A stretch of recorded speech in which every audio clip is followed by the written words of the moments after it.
Hello, everyone, and welcome to our first edition starting in week 14 of the 2014 NFL season of Down by Contact, the Sunday Postgame. I'm your host, Jeff Rich, in Arizona. I'm joined by my friend and colleague in Northern California, Chris Green. Chris Green, after a nice little day of NFL action, after a great day of college action, how you feeling on this Sunday evening?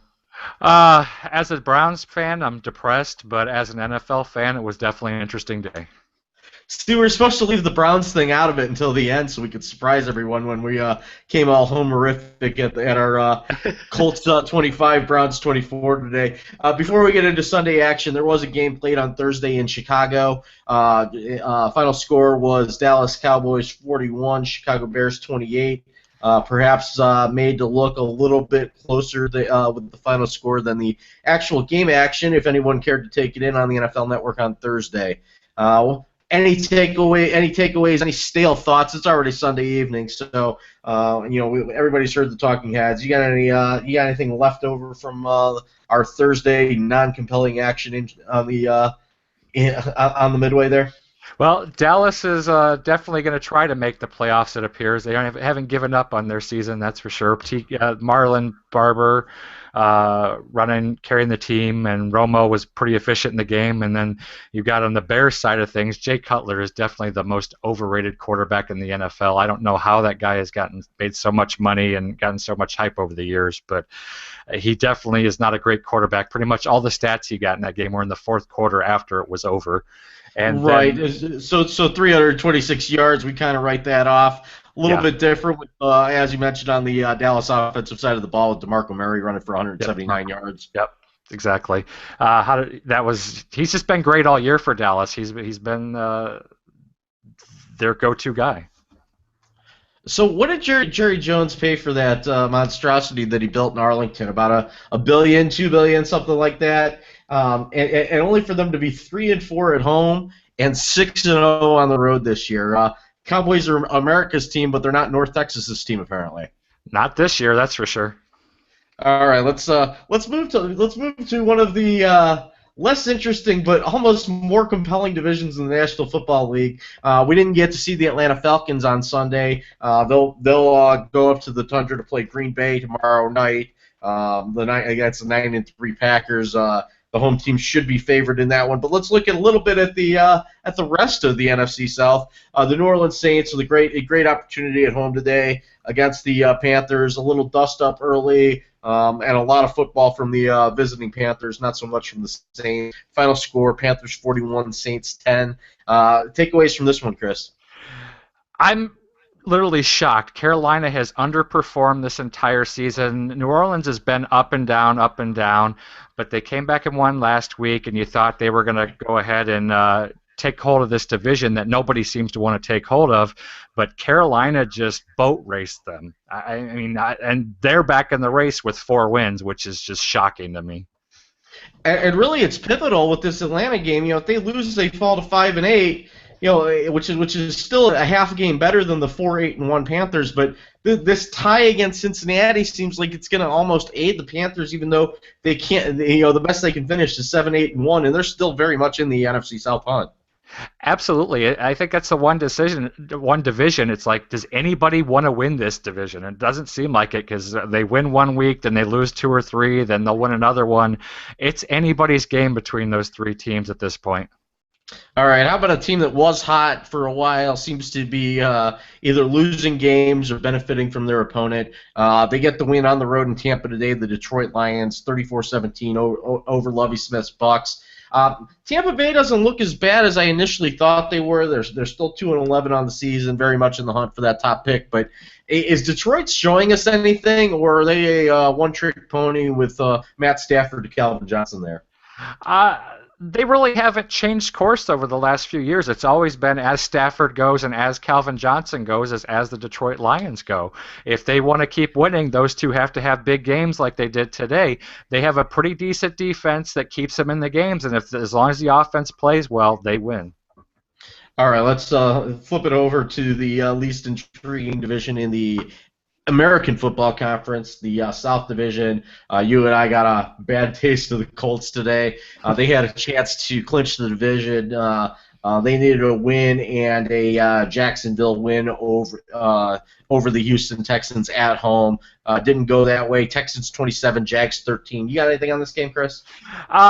Jacksonville started off well in the game, but then J.J. Watt came and showed why J.J. Watt's probably the best defensive lineman in the league. I know he had 3 sacks, and he just keeps trying to win that MVP award again, and I'll tell you what, he's a beast.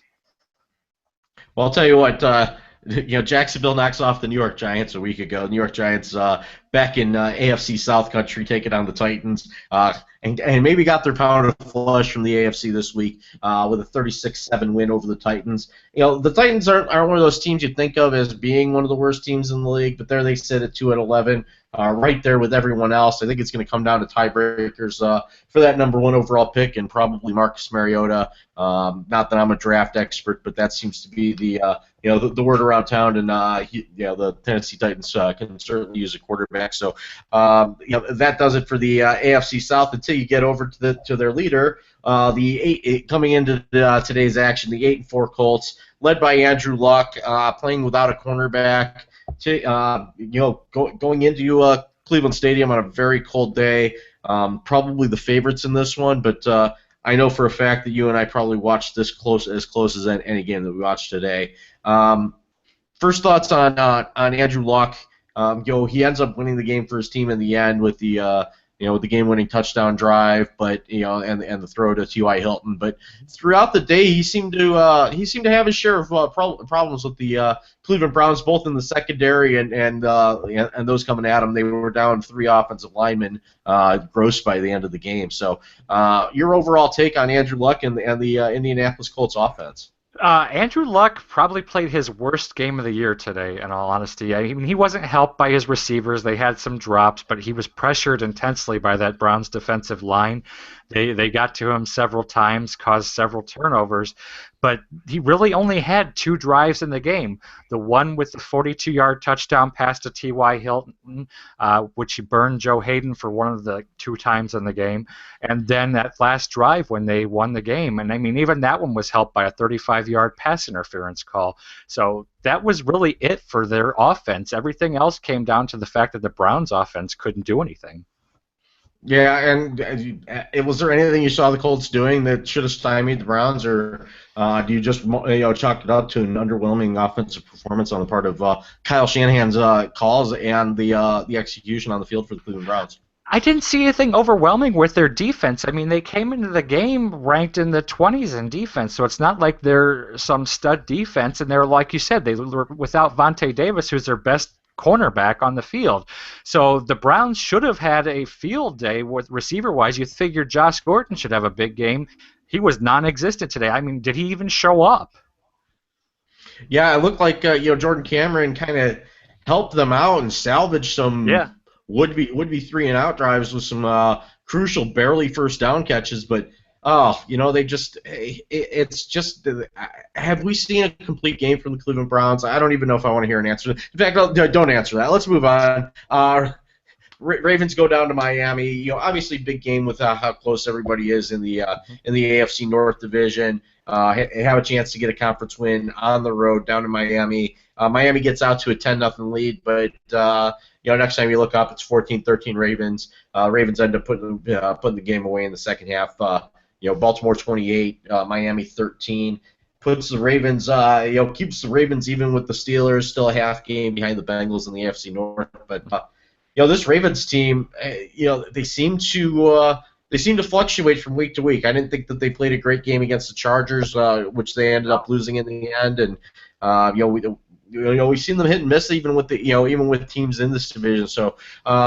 Right now at 8-5, how do you view these Baltimore Ravens going forward?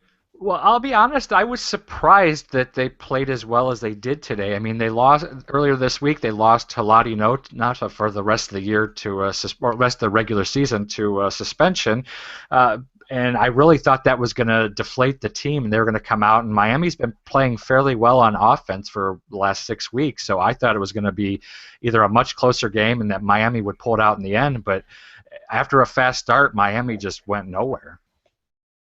All right. So another big, big one between division rivals today in Cincinnati, with the Bengals hosting the Steelers. Looked like a tight game most of the way, and then the Steelers just kind of turned it on in the third and fourth, towards the end of the third and early in the fourth quarter. Ended up running away with it, 42-21. Yeah, the Bengals still at the top of that division, but they don't seem to have any momentum in their direction. Playing at home, they've been blown out by Cleveland and Pittsburgh at home. They were fortunate to pull out a couple wins against the Ravens, but sitting in first place, are they still possibly maybe the weakest team in the AFC North? I don't know if they're the weakest. I mean, them and Cleveland would probably be neck and neck right now, I would say. But I mean, this looked like it was going to be a traditional Pittsburgh-Cincinnati bloodbath until the end, and then Dalton fumbled at the beginning of the fourth quarter, and just from there on, it was all Pittsburgh. They scored 28 points in the fourth quarter to just run away with that game. I mean, up to that point, it was a very tight game, and it could have been anybody's. I mean, A.J. Green was having a huge game. He had 220-plus yards in the first three quarters and didn't do anything in the fourth quarter. Yeah, I think the Pittsburgh. I think that Dick LeBeau dialed some things up to make it a little tougher on Andy Dalton. They get the turnover late, but I'll tell you what, I am not impressed with this Pittsburgh secondary. I think that all day when I looked at the AJ Green catches, he caught a lot of them with Ike Taylor trying to run and catch up to him. So I imagine that having not seen that game from end to end, that LeBeau probably gave him some safety help with AJ Green over the top, and let's face it, the difference between the Cincinnati team and Bengals teams of years past is it hasn't been the A.J. Green show altogether. He's been the highlight. He's certainly been the focal point of the highlights, but he just doesn't seem to be getting the help this year. And Andy Dalton's Andy Dalton's targeting him more than he should, because I'll tell you that without the help, A.J. Green can't do it on his own, and it's showing in Cincinnati's record. I think that it will continue to show. I mean, this really might be a 9-6-1 team, and I think that would be a disappointing finish for a team like Cincinnati that came out so strong. Well, exactly, and I mean, they've got a very tough schedule coming up for Cincinnati. They have one of the hardest schedules to finish the season. They've got Cleveland this week, then they have Denver and at Pittsburgh to finish the season. So if they make the playoffs at this point, they're going to earn it. Right, and let's see, and Le'Veon Bell. I'll tell you what, if Pittsburgh learns to use this guy the right way, he's going to be real dangerous and a big pain in the ass for coordinators in the AFC and specifically in the AFC North. Let's see what else we got. We had a thriller in Minnesota between two non-thrilling teams in the Jets and the Vikings. The Jets stall on their first drive of overtime. Game goes to overtime at 24-24. Vikings score a touchdown on their first drive of the overtime period. Pull away a 30-24 victory. Jets fall to 2-11. Vikings rise up to 6-7. Technically still in the hunt in the NFC North, but let's face it, that division's the Packers and Lions to lose. Yeah, exactly. I mean, I'm surprised Minnesota has played as well as they have this year, especially considering they've gone with Teddy Bridgewater, a rookie, for most of the season. And I mean, I'll give credit to the Jets. They haven't quit, even though at times they look like they have. They did at least make a game out of that. All right, so Rams get their second straight shutout with the Redskins. Colt McCoy doesn't finish the game there. Any thoughts on St. Louis 24, Washington 0? St. Louis' defense has really come on. I don't know if it's just a matter that they've played two weak teams the last 2 weeks that their defense has played so well, or if they're just really starting to catch fire as the season winds down. But if they had Bradford all year, they may have been an interesting team this year. All right, let's. That does it for our day games. Let's move into our evening, our late afternoon games. We'll start in your neck of the woods. Probably the surprise of the day.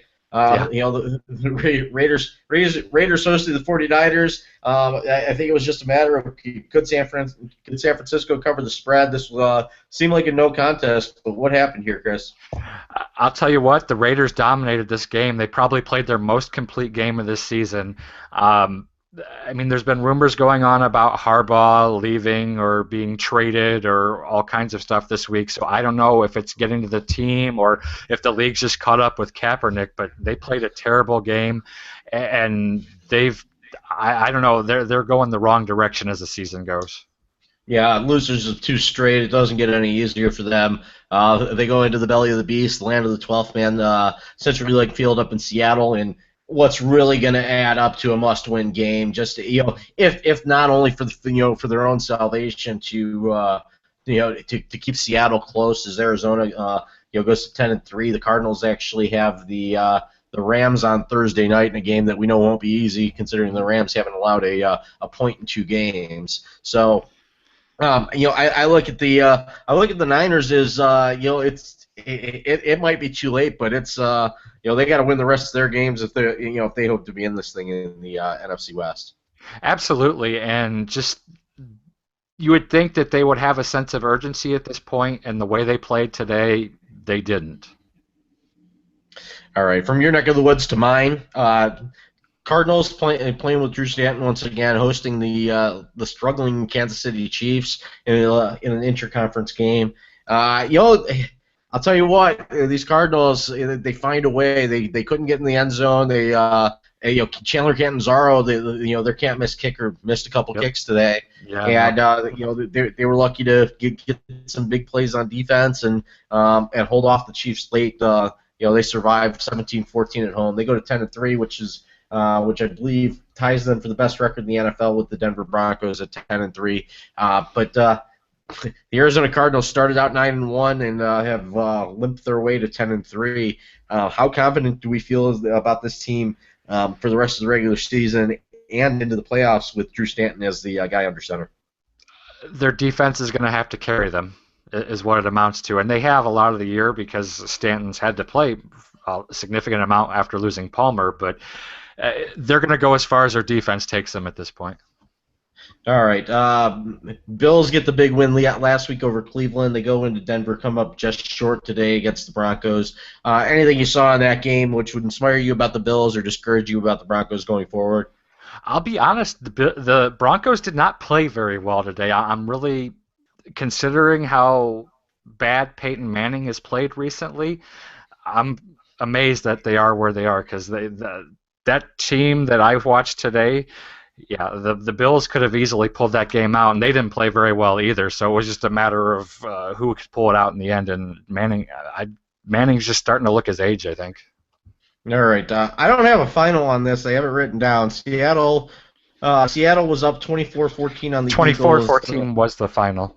Okay, that game went final at 24-14. Seattle, they don't just do it at home. They get it done on the road. How do you hold this Eagles team to 14 points? Is it just having that Seattle defense, or is there a formula to slowing down Chip Kelly's offense?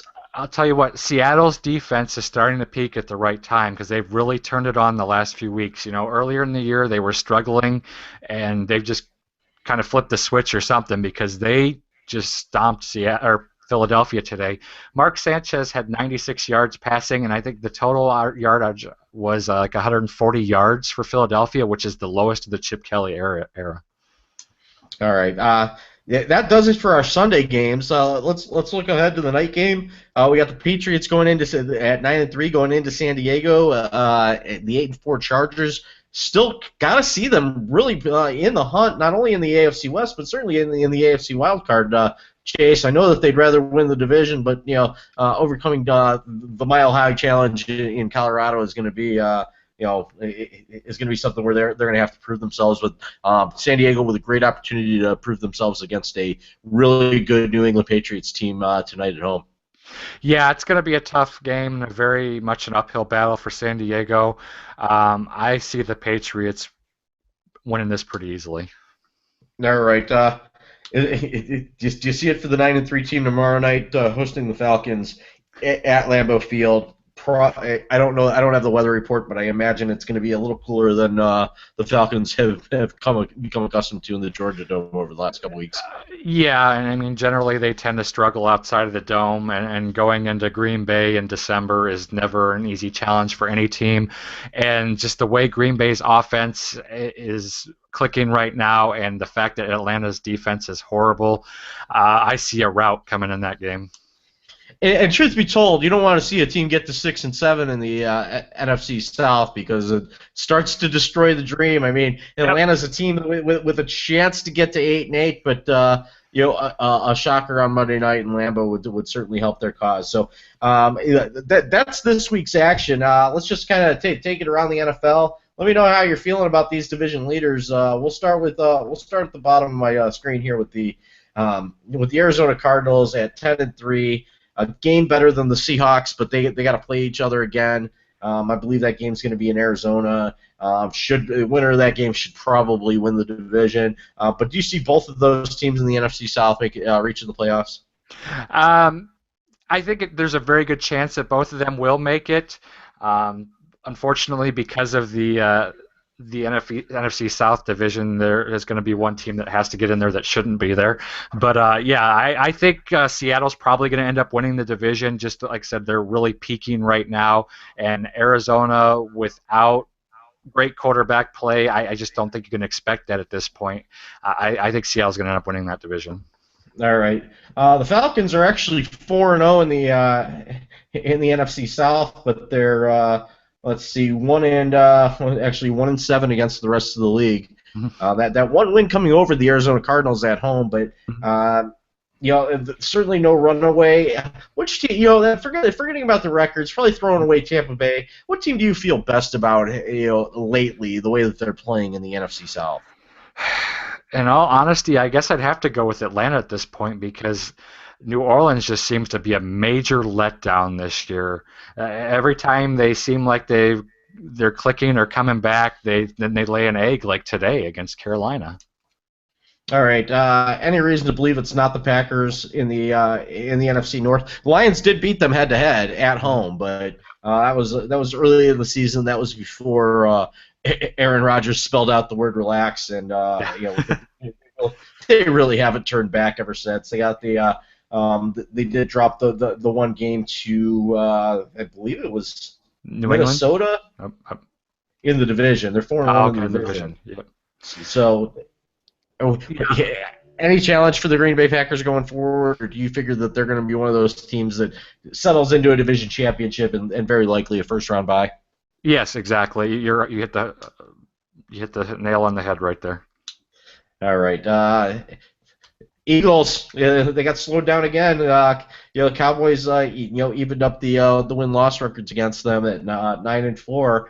I tell you what, with a healthy Tony Romo, I know that we've seen this movie before, but with a healthy Tony Romo going forward, the Eagles maybe they run out of gas a little bit with this Chip Kelly system. We've seen it in his first couple of years in the league. I got to think that I got to give the Dallas Cowboys a good chance to pull away from Philadelphia in this NFC East division. Even though the Eagles haven't lost a divisional game yet, I still see the Cowboys as a team that can certainly catch them and probably pass them. Yeah, I mean the Eagles are definitely going to be trying to make up after this week against Seattle, but I think they actually play Dallas next week, so that could be. I think the winner of that division is going to be the one or the winner of that game is going to be the one that clinches the division. I have to agree with that. All right, moving on over to the AFC. You got the Patriots. They'll play the Chargers tonight at 9-3. Dolphins, Bills, Jets pulling up the rear there. Any surprises you're anticipating in the last couple of weeks of the season here with the AFC's East division? Absolutely not. That's New England's division. Yeah, can't argue there. All right, let's skip over the North. We talked about the South a little bit. Looks like the Colts are pulling away there. Chargers 2 games behind the Broncos. They've played them tough this year. They're probably the West is probably won by Denver at this point, but Kansas City and San Diego still kind of fighting for that wild card berth there. There's 3 good teams that aren't going to win the division in the AFC North. Are these AFC West teams playing playing right now as if every week's a playoff. Yeah, I think it's the Chargers to lose at this point. I just can't see the Chiefs making it. Their offense has just struggled so much of late. Unless something dramatic changes, I think it's the Chargers to lose. All right, and then we move up to the AFC North. We've kind of seen it all in this division. I mean, you look at these division records: the Bengals at 2-2, the Steelers at 3-2 with the win today, the Ravens at 2-3, and then you have the Browns. The Browns at 2-2. They still have the home game with Cincinnati and which is next week, and the game at Baltimore to close out the season. So, what's your take on the AFC North at this point? Like I said, I don't think the Bengals, just by record, they're the best team in the AFC North, but they don't seem to pass the eyeball test, and for that matter, the Browns haven't of late either. But the Browns' problem kind of looks like it's fixable, maybe with a kicker and perhaps some rearrangement on the depth chart. Yeah, absolutely. At this point, the Browns are hanging by a thread. They have to win out to have any chance. I don't think it's going to be enough at this point, and I mean, quite frankly, we may see the quarterback change coming this week, but we'll see for sure. The Bengals have the toughest road, as we said before.